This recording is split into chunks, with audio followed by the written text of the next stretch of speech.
మేషరాశి వారికి ఈ వారం వృత్తి ఉద్యోగాల పరంగా ఇబ్బందికరమైన వాతావరణం నెలకొంటుంది. ఏ పని చేసినా స్థిమితంగా ఉండదు.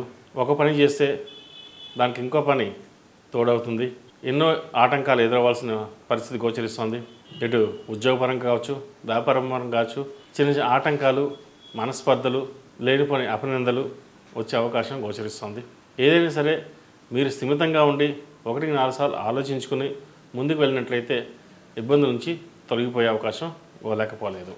ఏదైనా సరే చిన్న చిన్న ఇబ్బందులు ఉన్నప్పుడు వాటిని అధిగమించి కష్టాన్ని కూడా దిగమింగుకొని ముందుకు వెళ్ళినట్లయితే ఎటువంటి ఇబ్బందులైనా సరే తొలగిపోయే అవకాశం లేకపోలేదు. వ్యాపారపరంగా కొన్ని జాగ్రత్తలు తీసుకోవాలి. లాభాల పరంగా బాగున్నా కూడా చిన్న చిన్న ఇబ్బందులు ఉండే అవకాశం కూడా గోచరిస్తుంది. అయితే ధన నష్టం వాటిల్లే అవకాశం కూడా ఉంది. కాబట్టి ధనం విషయంలో కొన్ని జాగ్రత్తలు తీసుకోండి. ఈ రాశిలో జన్మించిన స్త్రీలకు వృత్తి ఉద్యోగాల పరంగా, వ్యాపార పరంగా బాగుంటుంది. అయితే నలుగురిలోనూ మాట పట్టింపులకు పోయి ఇబ్బందులు కొన్ని తెచ్చుకోవద్దు. ముఖ్యంగా ప్రభుత్వ సంబంధమైన విషయ వ్యవహారాల్లో కొన్ని జాగ్రత్తలు తీసుకోవాలి.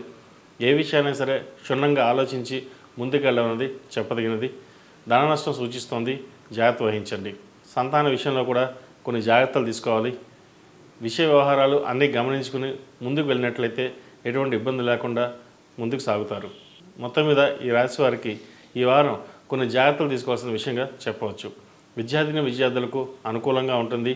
ఏ పని చేసినా ముందుకు సాగుతుంది. వాళ్ళకి ముఖ్యంగా వైద్య వృత్తికి సంబంధించిన వాళ్ళకి కొంచెం మెంటల్ టెన్షన్స్ అనేది ఎక్కువగా ఉంటుంది. అలాగే సాఫ్ట్వేర్ ఫీల్డ్ కావచ్చు, మెకానికల్, టెక్నికల్, వీరికి మటుకు ఈ వారం బాగుందని చెప్పచ్చు. ఏదైనా సరే కష్టే ఫలి అన్నట్టుగా ముందుకు వెళ్ళండి.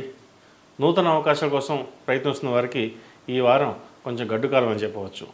రియల్ ఎస్టేట్ రంగంలో ఉన్న వారికి అంతగా అనుకూలించదు. ఒక అడుగు ముందుకు వేస్తే 10 అడుగులు వెనక్కి లాగేటట్టుగా ఉంటుంది. వీళ్ళకి ఏలినట్స్ అని కూడా ప్రారంభం కాబోతుంది. కాబట్టి తగు జాగ్రత్తలు తీసుకోవాలి. ముఖ్యంగా ఆరోగ్యపరమైన జాగ్రత్తలు తీసుకోవడం చెప్పదగినది.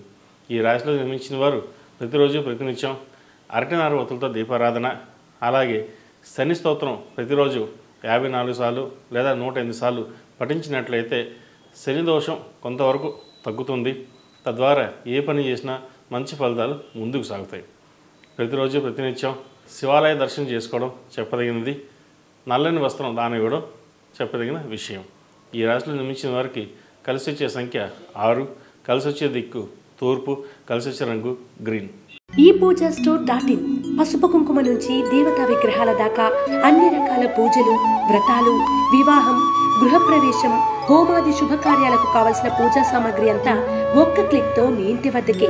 నేడే ఆర్డర్ చేయండి మీ ఈ పూజా స్టోర్.in లో. One stop for all pooja needs.